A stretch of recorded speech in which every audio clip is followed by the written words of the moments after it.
नमस्कार। प्रस्तुत है आज का चिंतन।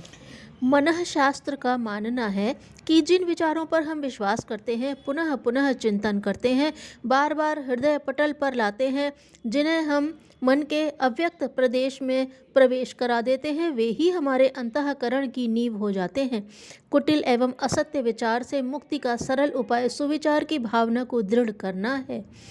दुर्विचार से लड़ झगड़ कर हम उसे नहीं निकाल सकते। शांतिदायक सुविचार की गंगा प्रवाहित करने पर ही हम मानसिक दुर्बलता से मुक्त हो सकते हैं। मनोवेत्ताओं का अनुभव है कि हमारा प्रत्येक विचार मस्तिष्क में एक मार्ग बनाता है तथा उस निर्दिष्ट मार्ग पर वैसे ही अन्य विचार आकर उठते रहते हैं। पहले एक छोटी सी पगडंडी बनती है, फिर वही बढ़कर वृहताकार हो जाती है। प्रत्येक विचार अंतःकरण में एक मानसिक मार्ग का निर्माण करता है। हमारी समस्त आदतें ऐसे ही मानसिक मार्ग हैं जो बार बार एक ही प्रकार के चिंतन मनन से विनिर्मित हुए हैं। बार बार ये विचार प्रबलता से अंतःस्थल पर लाए गए और वे वस्तुतः स्वभाव का एक विशिष्ट अंग बन गए। सुविचार के लिए आप मनः प्रदेश में उत्तम रचनात्मक विचार ही प्रवेश करने दें। पवित्र विचारों का ही स्वागत करें। उत्कृष्ट विचारों को ही मस्तिष्क पर अंकित करें। उन्हीं में आत्मा को स्नान कराएं। जो प्रेम के, स्वर के तथा नीति के विरोधी विचार हो, उन्हें हृदय से निकाल दें। अपनी भ्रमित बुद्धि को ईश्वरीय विचारधारा में परिवर्तित कर दें। जब आपके विचारों का केंद्र भगवान होंगे तो सुनिश्चित दिशाओं में ही हृदय का विकास होगा। संसार के अनेक उत्कृष्ट शक्ति संपन्न महापुरुषों ने जो अद्भुत कार्य किए हैं, विचार कला मर्मज्ञ के लिए उन कार्यों का संपादन करना कदापि दुष्कर नहीं है। विचार करो, सोचो, आप किस तत्व में, किस बात में, किस दशा में पिछड़ रहे हो। पीछे रह जाने का क्या कारण है? आप उसे कितने अंशों में पूर्ण कर सकते हैं? आपके मार्ग में कौन सी बाधाएं उपस्थित हैं? आप गीली मिट्टी के नष्ट हो जाने वाले पुतले नहीं हैं। आज कागज की नाव नहीं है, रक्त के थैले नहीं हैं, निर्जीव मुर्दे सदृश नहीं है, केवल देह नहीं है, आकार प्रकार बाह्य चमक दमक नहीं है। आप तो अमर आत्मा हैं, शक्ति के महासागर हैं। आप सत्य हैं, स्वतंत्र हैं, शिव हैं, कल्याण हैं, बलवान हैं। आप आनंदमय हैं, पूर्ण निर्दोष हैं, स्वच्छ और पवित्र हैं। अपनी शक्ति पहचानो।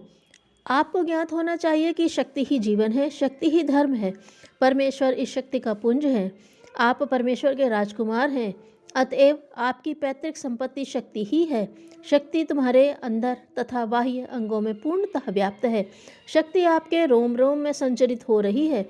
आपके नेत्रों में उसी शक्ति का प्रकाश है। अनंत शक्ति का विशाल समुद्र आपके पीछे है। निर्बलता, निराशा, भय तथा चिंता के सब सदा संशयदायक विचार हृदय मंदिर से निकाल दें और शक्ति के विचारों में लवलीन हो जाएं।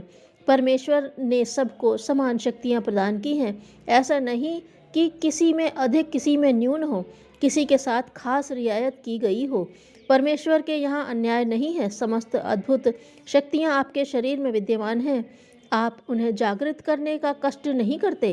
कितनी ही शक्तियों से कार्य न लेकर आप उन्हें कुंठित कर डालते हैं। अन्य व्यक्ति उसी शक्ति को किसी विशेष दिशा में मोड़कर उसे अधिक परिपुष्ट एवं विकसित कर लेते हैं।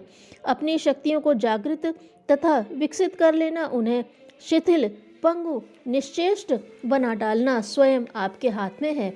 स्मरण रखिए, संसार की प्रत्येक उत्तम वस्तु पर आपका जन्म सिद्ध अधिकार है। यदि आप अपने मन की गुप्त महान सामर्थ्यों को जागृत कर लेंगे और लक्ष्य की ओर प्रयत्न, उद्योग तथा उत्साहपूर्वक अग्रसर होना सीख लेंगे तो जैसा चाहेंगे आत्मनिर्माण कर सकते हैं। मनुष्य जिस वस्तु की आकांक्षा करता है, उसके मन में जिन महत्वाकांक्षाओं का उदय होता है और जो आशापूर्ण तरंगें उदित होती हैं, वे अवश्य पूर्ण हो सकती हैं यदि वह दृढ़ निश्चय द्वारा अपनी प्रतिभा को जागृत कर ले।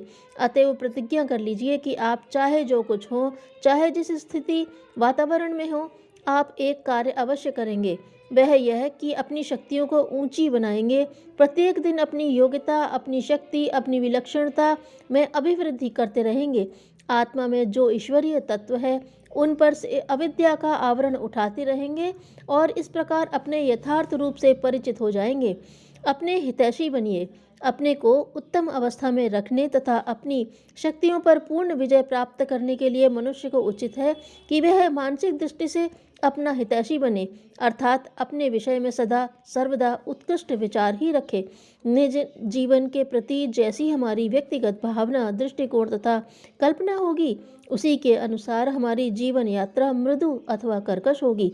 यदि एक व्यक्ति सुखी एवं समृद्ध है तो उसका प्रधान कारण यह है कि वह सदा सर्वदा शुभ भावना में निवास करता है।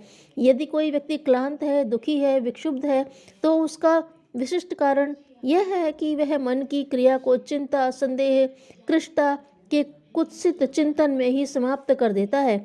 अतः अपने हितैषी बनिए। सद्विचारों का सतत सानिध्य। सद्विचारों की महत्ता का अनुभव तो हम करते हैं, पर उनकी दृढ़ता नहीं रह पाती।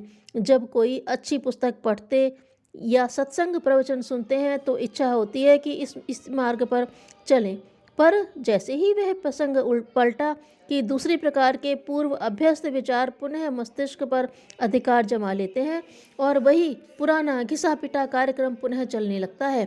इस प्रकार उत्कृष्ट जीवन बनाने की आकांक्षा एक कल्पना मात्र बनी रह जाती है। उसके चरितार्थ होने का अवसर प्रायः आने ही नहीं पाता। कारण यह है कि अभ्यस्त विचार बहुत दिनों से मस्तिष्क में अपनी जड़ जमाए हुए हैं। मन उनका अभ्यस्त भी बना हुआ है। शरीर ने एक स्वभाव एवं ढर्रे के रूप में उन्हें अपनाया हुआ है। इस प्रकार उन पुराने विचारों का पूरा आधिपत्य अपने मन और शरीर पर जमा हुआ है। यह आधिपत्य हटे और उत्कृष्ट विचार वह स्थान ग्रहण करें तो ही यह संभव है कि मन, बुद्धि, चित्त, अहंकार अर्थात अंतःकरण चतुष्टय बदले। जब अंतः भूमिका बदलेगी तब उसका प्रकाश बाह्य कार्यक्रमों पर दृष्टिगोचर होगा। परिवर्तन का यही तरीका है। उच्च विचारों को बहुत थोड़ी देर तक हमारी मनोभूमि में स्थान मिलता है। जितनी देर सत्संग स्वाध्याय का अवसर मिलता है, उतने थोड़े समय ही तो अच्छे विचार मस्तिष्क में ठहर पाते हैं। इसके बाद वही पुराने कुविचार आंधी तूफान की तरह आकर उन श्रेष्ठ विचारों की छोटी सी बदली को उड़ाकर एक ओर भगा देते हैं। निकृष्ट विचारों में तात्कालिक लाभ और आकर्षण स्वभावतः अधिक होता है। चिरकाल से अभ्यास में आते रहने के कारण उनकी जड़ें भी बहुत गहरी हो जाती हैं। इन्हें उखाड़कर नए श्रेष्ठ विचारों की स्थापना करना सचमुच बड़े अध्यवसाय का काम है। निज विवेक के प्रकाश में देखे गए दोष सुगमता से मिटाए जा सकते हैं। धन्यवाद।